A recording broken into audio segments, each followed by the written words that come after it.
bara aðeins til þess að sko leiðir þess einn hluti á Vigdísi, það var bara til að gæta sanngirnis, það var ekki það að vera tvær tillögur sem breyta saman.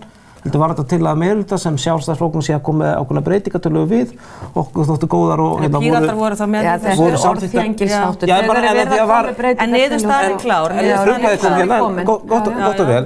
En ég velti kannski fyrir mér fyrst að því ég heyri nú að Vigdís sé svona frekar kannski andvíg hugmyndinni, hvers vegna hún hafi þá ákveðið að sitja hjá, var það til þess að sko vernda viðkvæmar tilfinningar okkar sem studdana eða hvers vegna ekki bara segja nei? Það vil ég vera að skýra það út á þann. Ég mjög hlynnt lokun Laugavegarins á sumrin, þannig ég get ekki verið alfarið á móti þá þeirri tillögu sem allt árið vegna þess að þú vantar mig 3 mánuð inn í, sjáðu þannig að sko stjórnmálamenn verða að gera það upp við sig hvað þeir að samþykkja og hvað þeir að synja því að Laugavegurinn lokaður á sumrin svaka flott hugmynd.